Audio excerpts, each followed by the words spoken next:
Hermanos, Dios les bendiga. Sean bienvenidos a esta sociedad de jóvenes. Vamos a tener una clase sobre profecía bíblica, así que vamos a orar para que Dios dirija el estudio de su palabra. Vengamos de rodillas.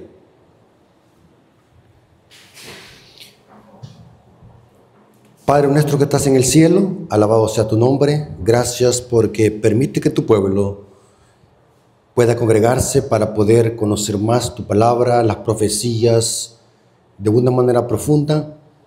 Te rogamos que nos des sabiduría e inteligencia para que podamos comprender este mensaje. Bendice a tu pueblo, te lo suplicamos en el nombre de Jesús. Amén.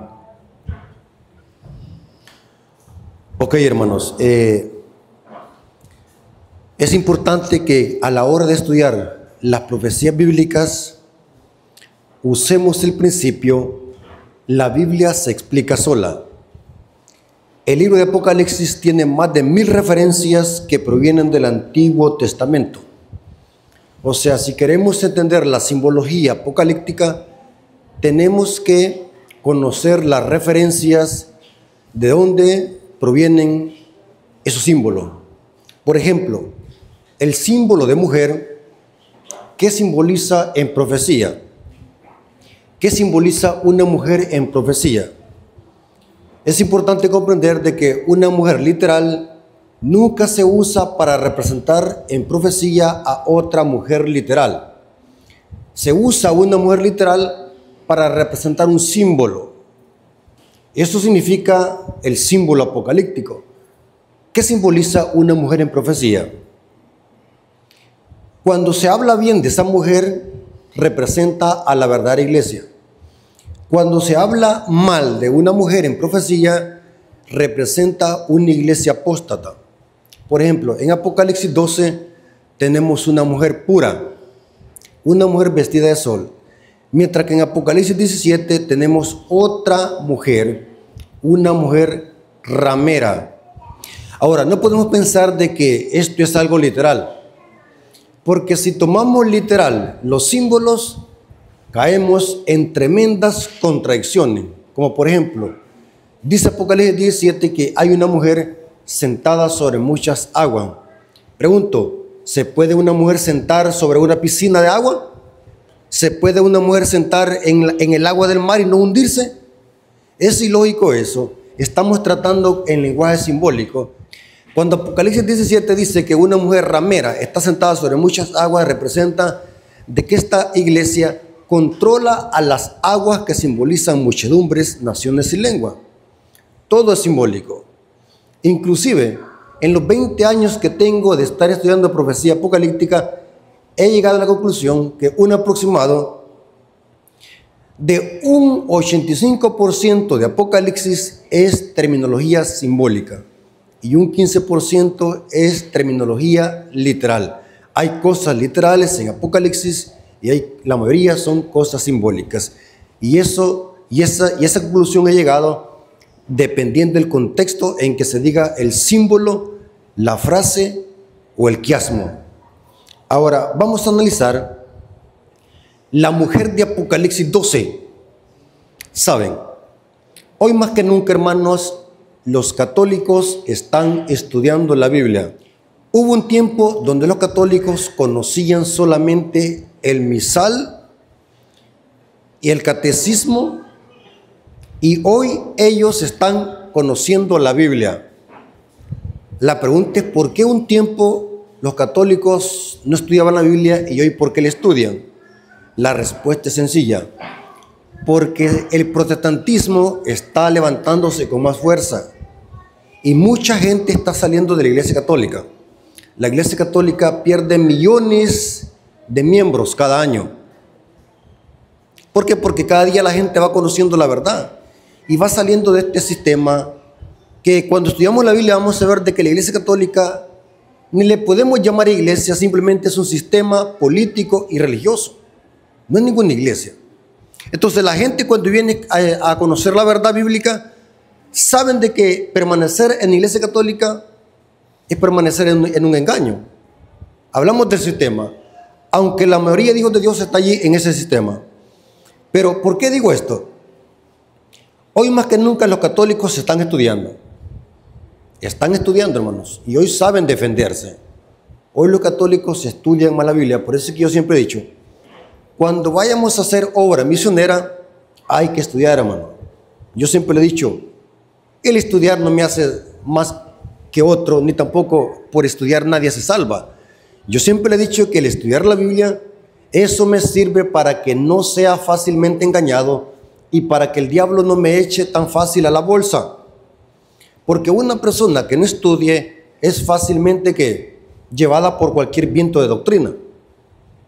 Los católicos hoy están estudiando. Conocen la Biblia, pero ¿para qué la usan? Para torcerla.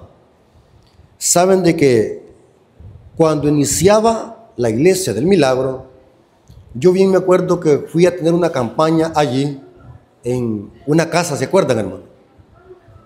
Y los hermanos me dijeron que después que pasábamos evangelizando, pasaban los carismáticos evangelizando a la misma gente que nosotros habíamos visitado para meterles cizaña de que no les hiciéramos caso a nosotros. Y la misma gente nos decía, y usaban la Biblia. Hoy los carismáticos usan la Biblia. Y les llegaban a decir de que nosotros los adventistas estamos en la ley de Moisés, estamos en el antiguo pacto, y empezaban a torcer, ¿saben los textos que usan? Que nadie los juzgue en comida, que todo eso era sombra de lo que había de venir, y empiezan a torcer la Biblia al revés y al derecho. Dígame usted, si nosotros no estudiamos esos textos que ellos tuercen, ¿cómo vamos a poder evangelizarlo? ¿Me estoy dando a explicar? Si usted se encuentra en la calle con un carismático y el carismático empieza a decirle a usted que usted está equivocado, está guardando una ley mosaica, ¿qué le va a responder a usted? Por eso, hermanos, el requisito para que un adventista salga a hacer obra misionera es que conozca ¿qué? Su Biblia. Apliquémoslo esto a lo material. ¿Qué pasará, hermanos, si se manda un soldado sin arma a la guerra? ¿Qué pasaría si se manda un soldado sin arma a la guerra? O hagámoslo más fácil. ¿Qué pasaría si mandamos a un soldado con una arma a la guerra pero que no puede usarla?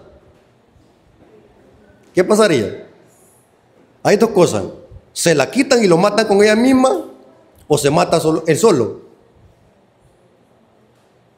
¿Se dan cuenta? Vamos a poner un ejemplo antes de llegar al tema. ¿Qué pasará si nosotros le prestáramos un revólver a un loco, cargado el revólver, con 8 cartuchos, y se lo prestamos a un loco? ¿Qué va a pasar? ¿Qué pasará, hermano? Si le prestamos a un loco un revólver, ¿va a ser qué? Un matazón. Ahora, ¿a qué quiero llegar con esto? Que como cristianos tenemos que estudiar la Biblia y estudiar esos temas difíciles de entender que encontramos en la Biblia. Ahora, vamos a analizar Apocalipsis 12. ¿Saben para qué usan los católicos Apocalipsis 12? Quiero que me digan, ¿para qué lo usan? Miren, saben de que hoy más que nunca se están levantando apologistas católicos. Un apologista es aquel que defiende la doctrina. ¿Saben de que los católicos usan Apocalipsis 12? ¿Saben para qué lo usan? Ellos lo usan para decir de que María está en el cielo intercediendo por nosotros los pecadores. Porque ellos dicen de que la mujer de Apocalipsis 12 es María. Ahora, dígame usted, hermano, ¿qué haría si se encuentra con un católico o si usted va a visitar a un católico a su casa, a la casa de él, y el católico le dice que la mujer de Apocalipsis 12 es María? ¿Qué responderíamos nosotros? Sencillo. Yo lo que haría es decirle, vámonos al texto bíblico y leámoslo con cuidado para ver si es verdad que es María o no. El amor forma para sacar del error a alguien, no solamente a un católico, sino también a un protestante, a un pentecostal. Porque mire, hermano, más que todos los domingos cuando me quedo en la casa, porque hay cosas que tengo que hacer en la casa. Porque durante toda la semana paso trabajando, rebuscando. Entonces, muchas veces me quedo en los domingos si no salgo. Y es el día que aparecen los pentecostales y hoy salen los carismáticos a evangelizar. Pero es interesante, hermanos, que mire, cuando llegan los testigos de Jehová a mi casa, nadie los saca en las casillas. Que Jehová, que Jehová, que Jehová, que Jehová. Porque ellos no creen en Cristo. Ellos no creen que Cristo sea Dios. Ellos creen solamente en Jehová, Jehová. Y nadie los saca ahí. Ese es el tema de ellos. Jehová, el Padre Jehová. Si llega un pentecostal, ¿cuál va a ser el tema de ellos? Jesús, Jesús, Jesús. Es lo contrario de los testigos de Jehová. Y tenemos que estar preparados para poder explicar esos versículos que ellos confunden. Y antes de ir al texto, hermano, de Apocalipsis 12, saben que yo antes de entrar a la iglesia adventista, bueno, ya conocen mi historia mucho. Fui rebelde al mensaje. Porque yo quería conocer todas las creencias de todas las religiones para ver cuál estaba más apegada a la Biblia. O sea, yo conozco la doctrina de los testigos de Jehová, de los mormones, qué es lo que enseñan los mormones, qué es lo que enseñan los de la luz del mundo, qué es lo que enseñan los testigos de Jehová, qué es lo que enseñan los judíos mesiánicos, ¿sí? ¿Qué es lo que enseñan los del Taber? Pero cuando me topé con la doctrina adventista, me convencí que el mensaje de la iglesia adventista es más sólido. No sé si ustedes han notado que la iglesia adventista tiene explicación para cualquier texto de la Biblia. Y las explicaciones que da la iglesia adventista son explicaciones sólidas, coherentes y con sentido. Y yo me alegro cuando la gente dice, yo no soy adventista, dice la gente, pero me gusta la doctrina adventista. Estoy aprendiendo de la doctrina de la iglesia adventista. Porque de alguna manera la gente sabe de que la iglesia adventista tiene un mensaje correcto y una doctrina correcta. Ahora, Apocalipsis 12, ¿de qué está hablando? Es imposible, noten, ni tan siquiera estoy diciendo difícil, pero es imposible aplicar Apocalipsis 12 a María, la madre de Jesús, o los católicos dicen la Virgen María. Pero la Biblia no le llama, mire, ¿saben de que no hay ningún texto que diga Virgen María? Ese es otro error. Ese sustantivo se le ponía virgen, pero antes de nacer Jesús. Una doncella virgen. Inclusive en el idioma hebreo, Isaías 7:14 dice una doncella. La Reina Valera ha añadido la palabra virgen, pero el texto hebreo dice una doncella dará luz a un hijo. Pero es interesante que en los evangelios, después de nacer Cristo, ni una sola vez se le llama Virgen María. Ese es un sustantivo que los católicos han usado para justificar la virginidad perpetua de María, que es otro engaño de la Iglesia Católica. La virginidad perpetua de María, la Inmaculada Concepción de María, porque el dogma católico sostiene de que Cristo nació diferente que nosotros, nació sin dolor. O sea, Cristo nació por donde nacemos nosotros, ¿saben a qué me refiero? Pero la matriz se volvió a cerrar y volvió otra vez la virginidad de María. O sea que María nunca dejó de ser virgen, según la lógica del católico. Según la lógica. Y de ahí viene el dogma, la Inmaculada Concepción de María. O sea que María está libre de pecado original. Y ellos leen, fíjate, yo interesante como, esto lo dice católico, estas herejías católicas las dice Luis Toro. Dice así, escuchen la herejía. Yo he escuchado muchas blasfemias y herejías de los católicos, pero esta llegó al colmo, la número 1 está en la cúspide esta. Que el padre cometió adulterio con María, porque esa mujer era esposa de José. O sea que Dios adulteró primero y después se la dio a José. Mira a la lógica que llega. Que el padre primero adulteró con María, cometió adulterio, y después la tomó José. Blasfemia.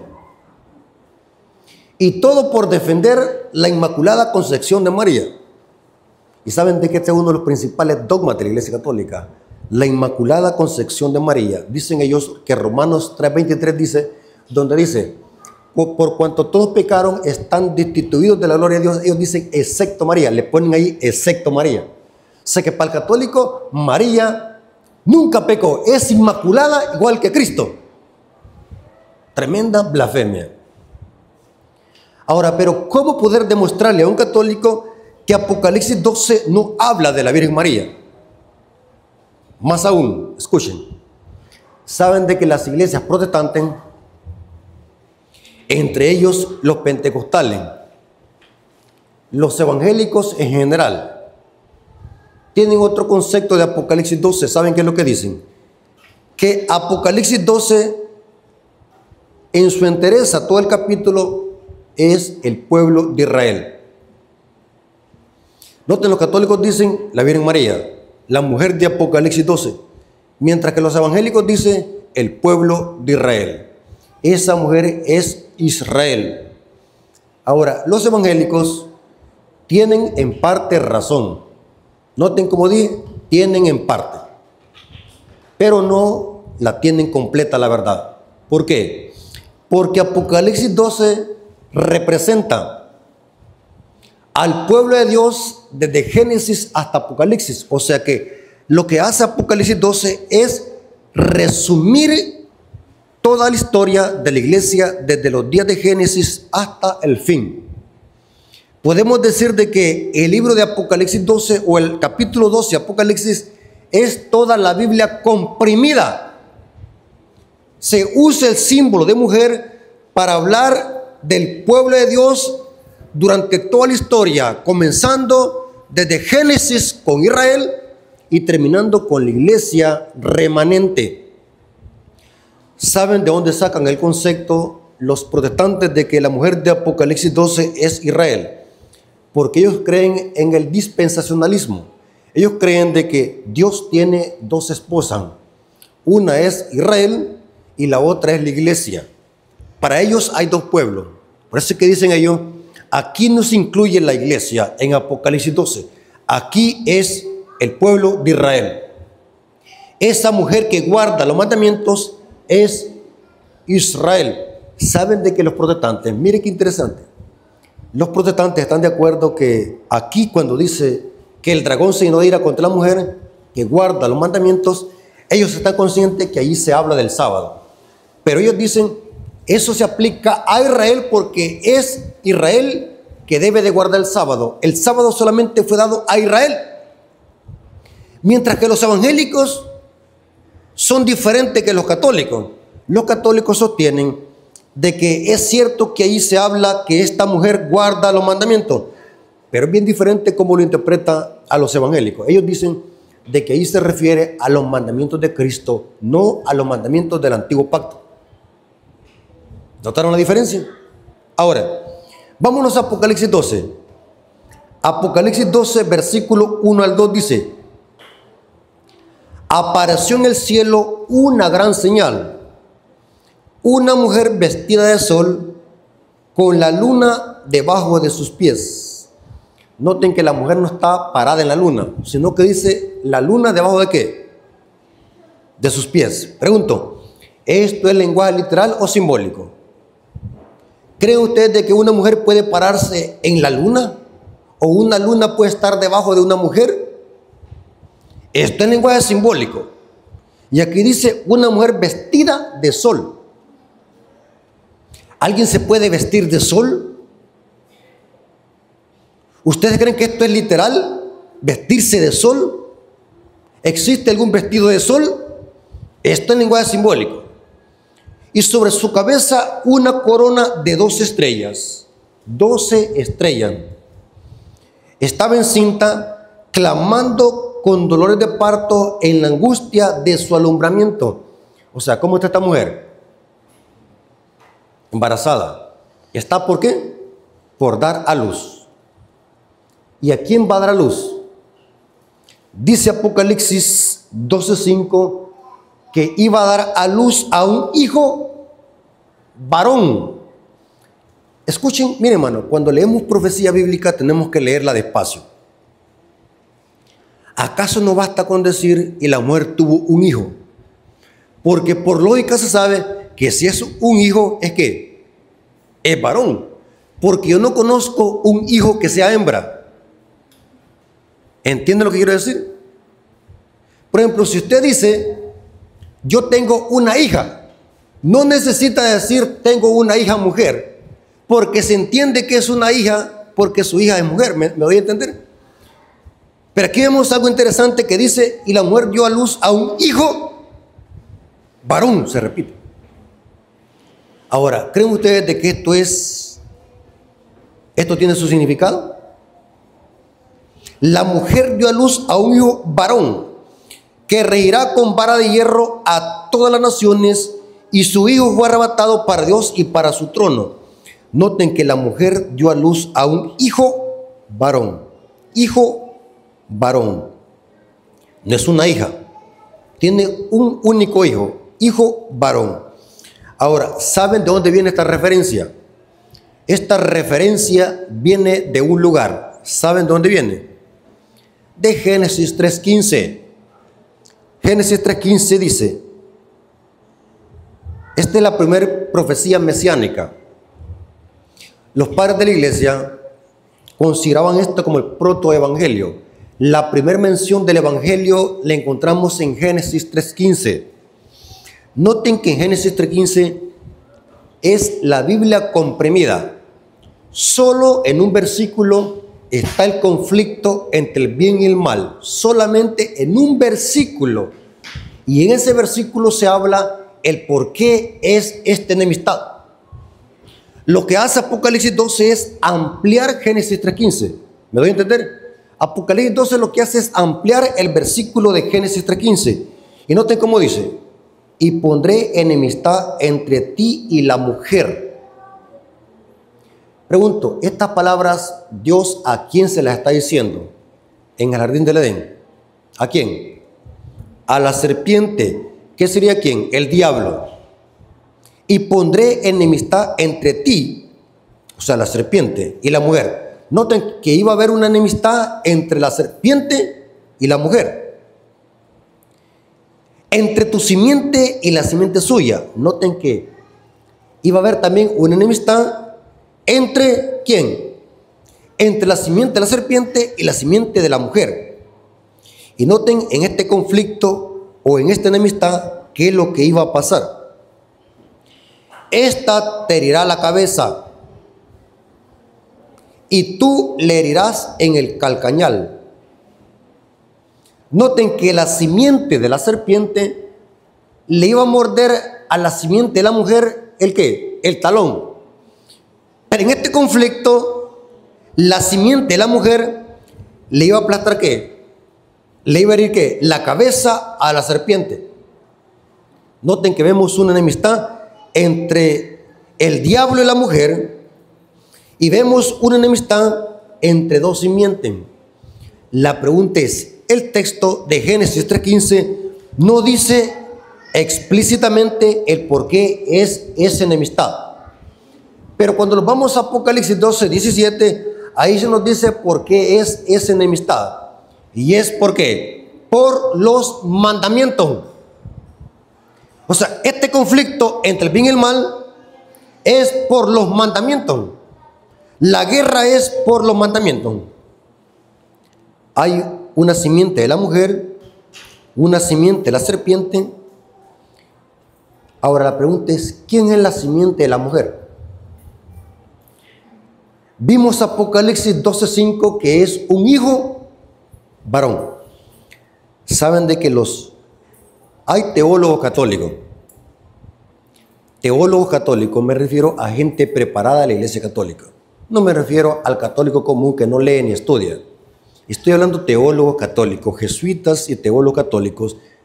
Saben de que una de las mejores universidades del mundo, de la Iglesia Católica, saben de que si yo tuviese oportunidad de ir a sacar una maestría, ¿saben qué universidad eligiera? Una universidad católica. No por la religión, sino por la cátedra que hay, el conocimiento científico y de todas las ramas que hay en la Iglesia Católica. Saben de que la universidad más potente del mundo, donde van los mejores teólogos que tienen money grant, porque esa universidad es cara, se llama la Universidad Gregoriana de Roma. ¿Saben de qué esa universidad hay gente preparada? Esa universidad tiene más conocimiento que la Universidad de Andrews, de la Iglesia Adventista. O sea que la Universidad de Gregoriana es como el Andrews de la Iglesia Adventista. ¿Saben qué es el Andrews? La Universidad de Andrews, donde para ir a estudiar a esa universidad tiene que tener dinero, hermano. Y no entra cualquiera en esa universidad. Así que nosotros que no tenemos dinero no podemos entrar a estudiar una maestría en esa universidad. ¿A qué me refiero con esto? Los teólogos católicos sostienen, están de acuerdo que quien aplasta la cabeza de la serpiente es Cristo. Y la simiente de la mujer aquí es Cristo. Es el que le aplasta la cabeza a la serpiente. Ellos dicen eso. Pero ellos dicen así, que encima de ese pie de Cristo sigue el pie de María. O sea que hay dos pies. Y en los cuadros católicos hacen así. Está un pie supuestamente el de Cristo y está María encima del pie supuestamente de Cristo, y los dos se están aplastando la cabeza de la serpiente. Porque según la teología católica, María es corredentora. ¿Saben qué significa la palabra? Corredentora. O sea que María pone también una parte para salvarnos a nosotros. O sea que la gloria no es solamente de Cristo, sino que también es de María. Por eso es que se llama corredentora. Otra blasfemia. Terrible, hermano. Pero cuando nos vamos al texto hebreo, el texto hebreo dice Sera. Cuando habla de la simiente de la mujer, el texto dice Sera. Inclusive otras Biblias dice y él te aplastará la cabeza. Él, no dice ella, sino que está en masculino. Él te aplastará la cabeza. ¿Qué se refiere a Cristo? ¿Cómo se cumplió esto, hermanos, en la historia? Ustedes saben, hermanos, que el diablo trató de matar a Cristo cuando nació y cuando fue crucificado. Ahora, noten qué interesante, hermano, lo que dice Apocalipsis. Vámonos a Apocalipsis 12. Ahora, ¿quién es esta mujer?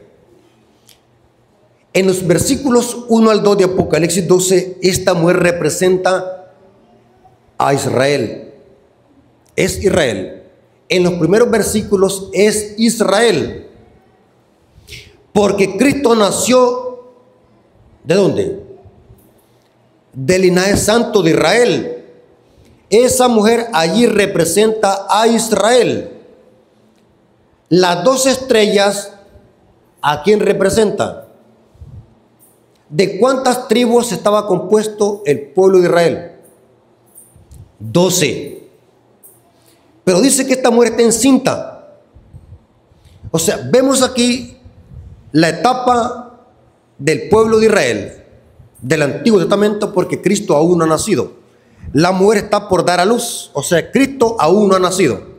Significa que este es Israel. Aquí vemos el pueblo de Israel, porque dice que esta mujer tiene 12 estrellas en su corona.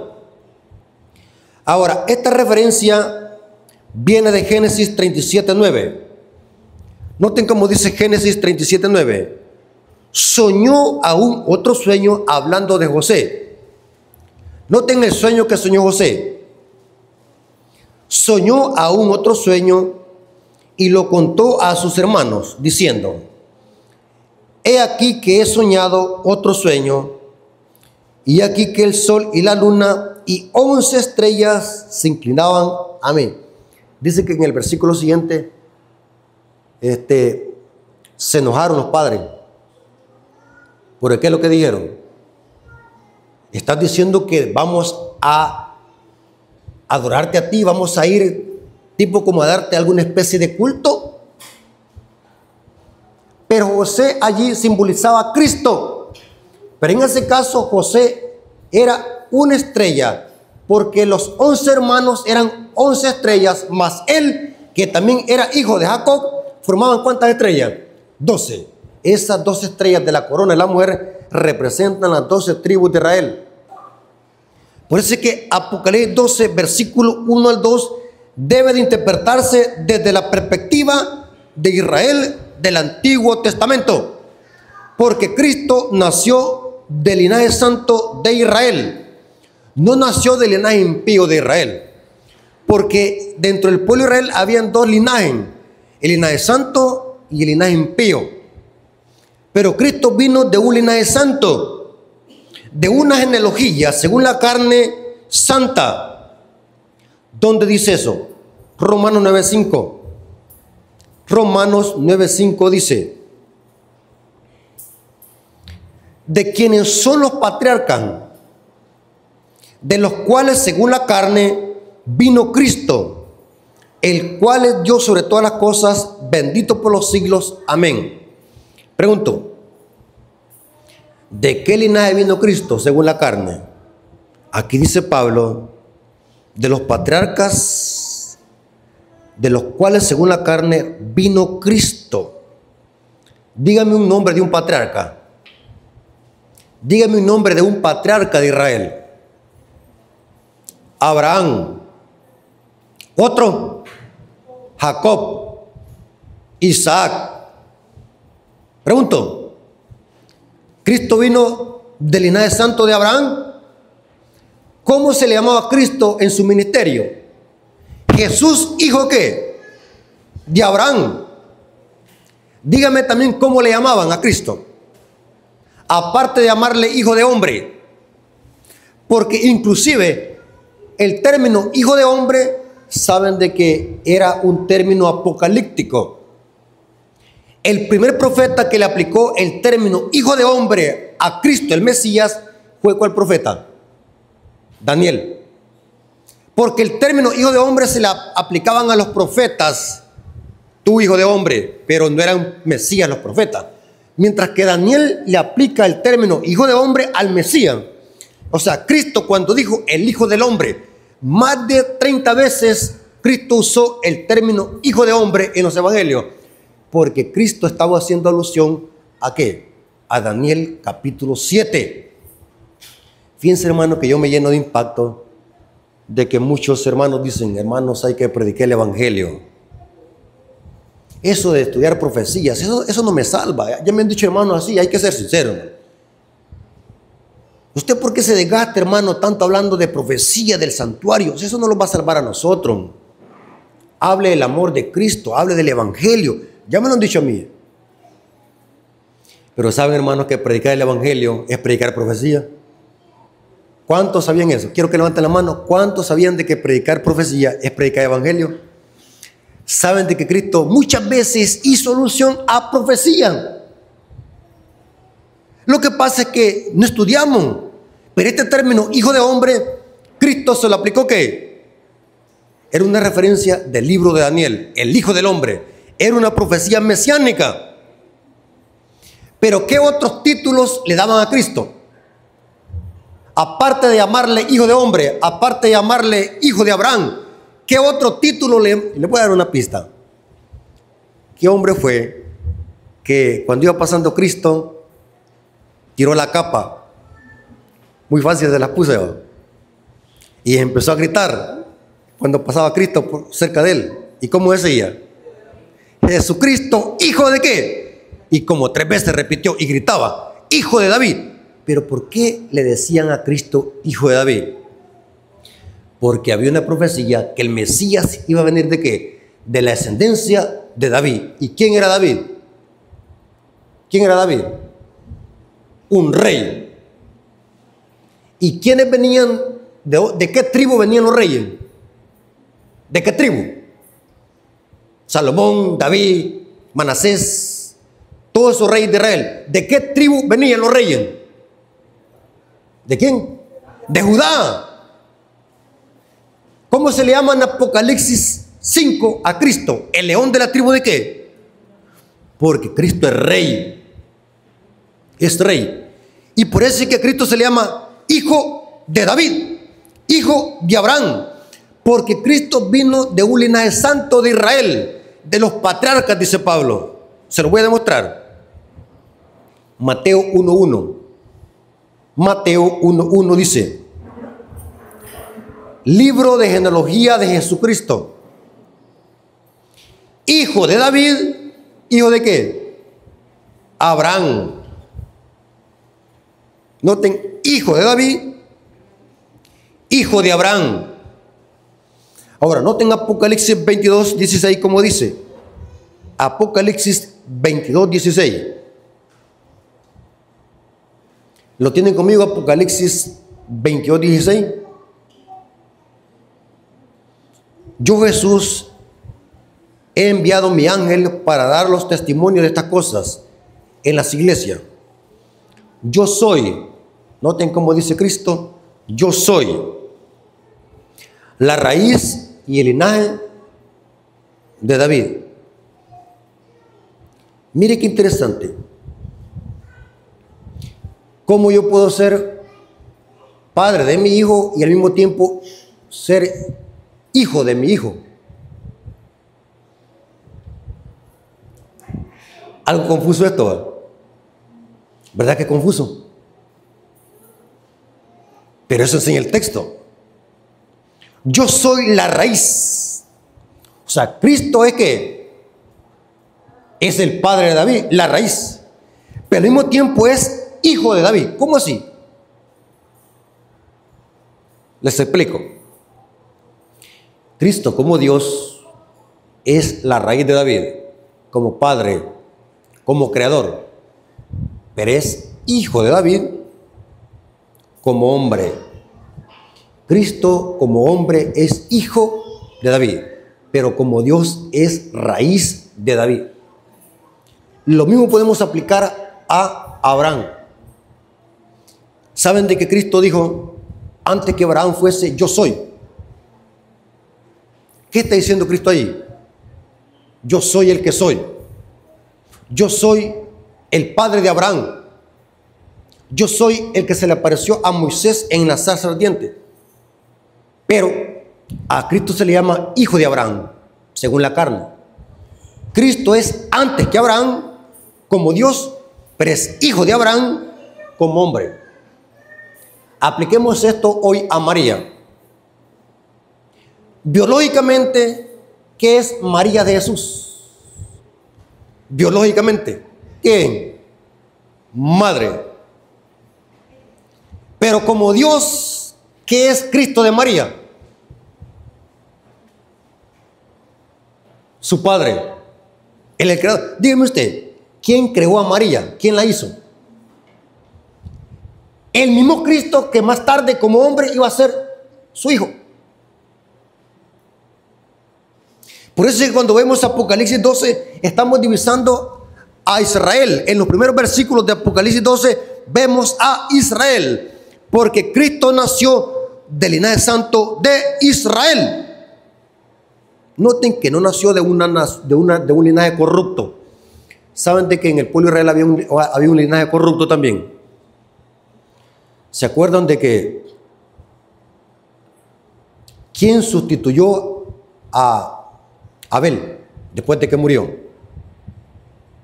¿Quién lo sustituyó? Set. ¿Qué significa la palabra Set o el nombre Set? Sustituto. Pregunto, en estos dos hijos que tuvieron Adán y Eva, Caín y Abel, ¿quién es la simiente de la serpiente y quién es la simiente de la mujer? Allí. Noten que ahí van las dos simientes. O sea que desde Génesis 3:15 vemos las dos genealogías que aterrizan hasta en Apocalipsis. Por eso es que yo explicaba que toda la Biblia, sin excepción, toda la Biblia debe de entenderse desde esta perspectiva, un conflicto entre el bien y el mal. Lo que pasa es que algunas veces somos superficiales. Por ejemplo, leemos la historia del diluvio y empezamos a relatar que hubo un diluvio, que cayó agua, que los animales entraron al arca y los quedamos ahí superficialmente. No vemos más allá de que detrás de eso hay un conflicto entre el bien y el mal. ¿Por qué Dios mandó el diluvio? ¿Y qué es lo que hacía? ¿Qué es lo que estaba haciendo Dios con entrar a Noé y sus hijos al arca? Dios estaba preservando ¿qué? Su prole. Pero no entendemos la Biblia desde esa perspectiva. ¿Por qué Dios protegió a Lot de la destrucción de Sodoma y Gomorra? ¿Será que porque Lot tenía una cara bien bonita? Era porque Dios estaba preservando su prole, de donde nacería ¿qué? El Mesías. Y vemos de que el diablo cómo está estorbando en este conflicto. ¿Qué es lo que hizo el diablo después con Lot? Noten que hay una riña. ¿Qué es lo que es el diablo? Las hijas que cometen incesto con el papá y lo emborrachan. Es el diablo allí. O sea, toda historia que vemos en la Biblia, cualquier historia, veámosla desde esa perspectiva. Un conflicto entre dos simientes, una guerra, un conflicto. Y eso presenta Apocalipsis 12. Representa el conflicto entre el bien y el mal. Ahora, si notamos Génesis 3:15, aunque iba a haber una enemistad entre la serpiente y la mujer, el diablo, ¿a quién primero le iba a hacer la guerra? ¿A la mujer o a la simiente de la mujer? Según Génesis 3:15. ¿El diablo a quién le iba a hacer primero la guerra? Primero, si notamos nosotros Apocalipsis 12, vámonos a Apocalipsis 12. La guerra primordialmente iba a ser ¿con quién? Con la simiente de la mujer. O sea, el diablo, mire, el diablo quería matar al grande. Noten, versículo 3. Apocalipsis 12, versículo 3. Estando encinta, clamaba con dolor de parto en la angustia de su alumbramiento. Este lenguaje simbólico presenta cómo Israel, por siglos y siglos, esperaba con ansias la venida del Mesías. Dice la historia, eso lo corrobora Flavio Josefo, lo corrobora Elena de White, en el Deseo de toda la gente. Dice que era una costumbre que por siglos y siglos se practicaba, de que las mujeres doncellas se preservaban puras, deseando ser esa doncella donde vendría el Mesías. Noten que ese anhelo que sentían las mujeres doncellas. O sea, en los tiempos de Israel, la virginidad era algo precioso. Las mujeres se cuidaban porque tenían ese anhelo, pensando en Génesis 3:15, de que la profecía mesiánica decía de que el Mesías iba a nacer ¿de qué? De una doncella. No de una mujer arrugada, sino que de una ¿qué? De una doncella. Noten. Y por eso es que dice, en la angustia de su alumbramiento, el deseo y las ansias de esperar al Mesías. Pero ahora noten lo que aparece después. Versículo 3. También apareció otra señal en el cielo. He aquí un gran dragón escarlata, que tenía 7 cabezas y 10 cuernos, y en sus cabezas 7 diademas. Y su cola arrastraba la tercera parte de las estrellas del cielo y la arrojó a la tierra. Y el dragón se paró frente a la mujer que estaba para dar a luz, a fin de devorar a quién. El diablo, ¿a quién iba a tratar de matar primero? ¿A la mujer o al niño? ¿A quién? Al niño, que en Génesis 3:15 es la simiente de la mujer, a fin de devorar a su hijo tan pronto como naciese. Hermanos, ¿cuándo se cumplió esto? ¿Cuándo es que el diablo trató de matar a Cristo, pero no pudo matarlo porque Dios estaba protegiendo al niño? Dios estaba protegiendo al niño en este conflicto. ¿Saben el diablo a quién usó para tratar de matar a todos los niños en Belén? ¿A quién fue? Y saben, hermanos, mire qué interesante. Dice que el decreto de muerte fue para todos los niños varones. ¿Por qué solamente los niños varones y no la niña? Porque el diablo no es bobo. El diablo conoce la Biblia y la profecía mejor. ¿Saben de que una vez un teólogo, un predicador, yo me acuerdo de un pastor estaba hablando de eso, de un sarcasmo? Hermanos, dijo, ¿saben quién es el mejor teólogo que yo conozco? Me dijo, el diablo. El mejor erudito es el diablo. ¿Cuántos creen de que el diablo es el mejor erudito que hay? Conoce la Biblia al revés y al derecho. Entonces el diablo sabía de que iba a venir un niño quien le iba a aplastar la cabeza. El diablo conocía la profecía. No era una niña, era un niño varón. Entonces el diablo, ¿ustedes creen que el diablo se iba a hacer el dormido? Iba a estar investigando despacio y con táctica cuándo iba a acontecer eso.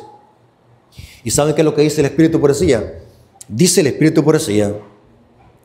¿Saben por qué el diablo usó a Caín para matar a Abel? Dice Juan, dice que y Caín, que era el maligno que mató a su hermano.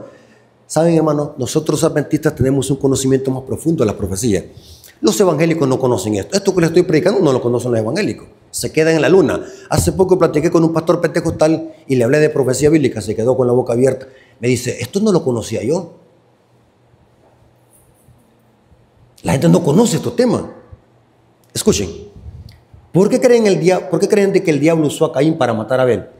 Dice el Espíritu de Profecía en el libro Patriarcas y Profetas, porque el diablo creía. Pero como el diablo no conoce la mente, no conoce, el diablo solamente sigue la secuencia de los eventos, pero el diablo no conoce el futuro ni tampoco conoce lo que pensamos. Entonces el diablo pensó en su mentalidad de que Abel iba a ser el Mesías. Entonces, ¿qué es lo que hizo? Matarlo a través de Caín. Pero cuando vio de que nació Set, dijo, aquí algo mal, aquí pasa algo. Estoy viendo que me está fallando esto, porque si estoy matando a uno por uno, nunca voy a encontrar quién es el Mesías. Así que lo que voy a hacer, voy a usar otra táctica, voy a hacer que se corrompa Israel. Por eso es que el diablo atacaba a Israel en masa. ¿Ustedes creen que esas guerras que el diablo levantaba cuando los Senaquerib, ¿se acuerdan cuando los asirios le hicieron la guerra a Israel? Cuando esas naciones paganas le hacían la guerra a Israel. ¿Ustedes creen que esas guerras que le hacían los parientes a Israel cuando los edomitas se levantaron en contra de los israelitas? Todas esas guerras de los cananeos, de los jebuseos, de los amorreos. ¿Ustedes creen que esas guerras eran de por gusto? Porque el diablo quería matar a Israel en masa, aniquilar a Israel en masa. ¿Saben de qué eso quiere hacer el diablo con nosotros? Dice el Espíritu de Profecía en el libro Primeros Escritos, dice de que el diablo, eso lo dice Primeros Escritos, si el diablo tuviese una oportunidad de destruir la iglesia por completo, su éxito sería perfecto. O sea, que el diablo quisiera desaparecer la iglesia adventista de un solo tiro. En masa, el diablo actúa en masa. Por eso es que todas esas guerras que el diablo le hacía a Israel no eran guerras solamente por guerra, por territorio, no eran guerras por etnias, no eran guerras por poder. El diablo sabía de que de Israel iban a ser el Mesías. ¿Están conmigo? Aquí dice, y el dragón se paró frente a la mujer para matar al niño. El diablo usó a Herodes. ¿Qué otra historia, hermanos? Hay una historia similar en el Antiguo Testamento, donde el diablo trató de matar a un niño. Pero como el diablo no sabía quién era ese niño, dio un decreto para matar en masa a todos los niños. ¿Quién fue? ¿Quién fue?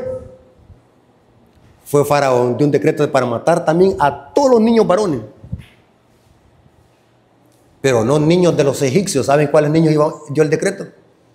De todas las que mujeres hebreas. ¿Usted cree que el diablo es bobo? El diablo sabía de que de Jerusalén, de Belén, Efrata, iban a decir que iban a ser el Mesías de los hebreos. ¿Para qué el diablo iba a decir maten a todos los niños egipcios? ¿Acaso el diablo es bobo? Sí. Y el Mesías no iba a venir de los egipcios. El Mesías iba a venir de Israel, de los hebreos. Por eso, hermanos, en Apocalipsis 12 vemos la historia de la iglesia, el conflicto entre el bien y el mal. Ahora, ¿pero qué pasa en Apocalipsis 12?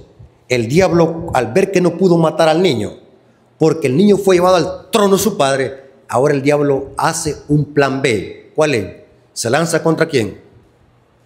Contra la mujer. O sea, no pude matar al niño, ahora voy a hacerle guerra, ¿qué? A la mujer. Voy a hacer sufrir a la mujer.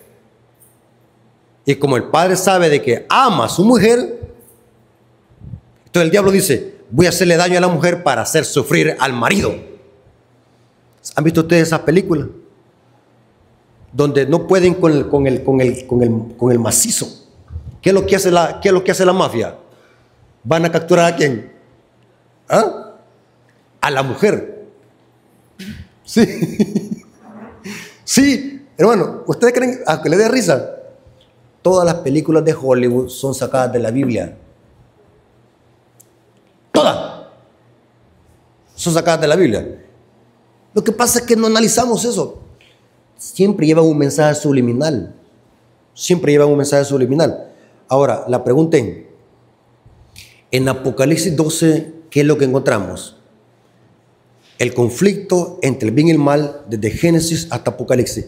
Solamente en Apocalipsis 12 encontramos todas las fases de la iglesia y la persecución que el diablo le ha hecho a la iglesia. vemos cómo el diablo trató de matar a Cristo cuando nació la iglesia ya en el Nuevo Testamento, porque Cristo ha nacido. Después el diablo levanta una persecución durante la Edad Media. Dice que la iglesia huyó al desierto, donde fue sustentada por 1260 días. Ahí dice, lean, Apocalipsis, capítulo 12, versículo 6. Noten ahora la otra fase de la iglesia. Apocalipsis 12, versículo 6. Y la mujer huyó al desierto, donde tiene lugar preparado por Dios para que allí sea sustentada por 1260 días. ¿Qué eventos es ese, hermano? ¿Qué periodo profético es ese? Es la misma supremacía o hegemonía del papado o el cuerno pequeño durante 1260 días. Noten que como Apocalipsis viene cronológicamente, empieza con Israel, Cristo no nacido, después Cristo nace, la iglesia en los tiempos de Jesús, de los apóstoles, cuando nació Cristo en el Nuevo Testamento, ahora se transporta a la Edad Media, donde la iglesia sufrió bajo la persecución del catolicismo romano en la mal llamada Santa Inquisición. Y Apocalipsis 12 sigue más adelante. Después de la Inquisición romana hay un periodo de paz, donde la tierra ayuda a la mujer. Apocalipsis 14, versículo 14. Apocalipsis 14, versículo 14. Y se le dieron a la mujer 2 alas de águila, para que volase de delante de la serpiente al desierto, a su lugar donde fue sustentada por un tiempo sin mitad de un tiempo. Y la serpiente, noten ahora, después de la Inquisición, esa agua que arrojó la serpiente de su boca es un símbolo de la Inquisición romana. Los católicos dicen de que estas alas de águila representan de que María se fue para el cielo con las alas de águila. Pero este texto no está hablando de eso. Las alas de águila es para que la mujer volase de delante de la serpiente al desierto, no al cielo. Esto es simbólico. Representa cómo la iglesia fue protegida durante la Inquisición romana. Pregunto, ¿cómo fue protegida la iglesia durante la Inquisición romana? Pregunto, ¿hubo un remanente durante la Inquisición romana? ¿Hubo un remanente que fue protegido? Hubieron muchos muertos durante la Inquisición, miles de muertos durante la Inquisición católica. ¿Pero hubo un remanente que fue protegido? Sí. Fueron los valdenses, los albigenses, los hugonotes y los cuáqueros. Dice la historia que estos eran provincias que estaban afuera de Francia. Vivían en el campo, en la montaña, en las cuevas, los valdenses. Y de ese conflicto los siglos de que era, guardaban el sábado y practicaban la reforma pro salud. La historia de los valdenses y los albigenses. Lean, hermano, hasta la historia secular dice eso. Lean. La mujer fue protegida. Se le dieron 2 alas de águila. Pero ahora noten lo que dice. Versículo 15. Y la serpiente arrojó de su boca tras la mujer agua como de un río, para que fuese arrastrada por el río. Esta es la Inquisición romana. Pero la tierra, versículo 16, pero la tierra ayudó a la mujer, pues la tierra abrió su boca y tragó el río que el dragón había echado de su boca. ¿Quién se tragó el río? ¿Quién? La tierra. ¿Cuál tierra? La misma tierra donde se levantó la segunda bestia de Apocalipsis 13:11. ¿Quién es esa bestia de Apocalipsis 13:11? Los Estados Unidos de Norteamérica. Aquí la tierra representa a Estados Unidos de Norteamérica. ¿Saben, hermano? Por eso es que yo siempre recomiendo, si usted quiere crecer en conocimiento y quiere conocer de profecía bíblica, lean el libro Conflicto de los Siglos. Elena de White, comentando sobre este evento, de que la tierra abrió la boca para tragar el río, ella comenta allí, cuando los peregrinos, huyendo de las persecuciones de Europa, de las persecuciones sacerdotales, y eso me lo enseñaron en la escuela, yo me acuerdo que me lo enseñaron en 5º grado, o en 6º grado creo que me lo enseñaron. Yo creo que eso me lo enseñó la profesora Tita Marenco, gran mujer que le gustaba historia. Y yo me acuerdo que, y eso se me quedó en la mente, que nos decía de que esos peregrinos salieron huyendo de las persecuciones de Europa y viajaron y vinieron a aterrizar, a naufragar a América, tierra de libertad. Y el barco, ¿sabe cómo se llamaba? El barco en que viajaron los peregrinos huyendo de las persecuciones, el Mayflower. Busquen ahí en internet, el Mayflower. Así se llama el barco, el Mayflower. Noten. Pero oigan bien, dice, la tierra abrió su boca para tragar el río. Cesaron las persecuciones. Eso significa que aún vivimos en este periodo. O sea, en la historia de la profecía, vivimos en el versículo 16 de Apocalipsis.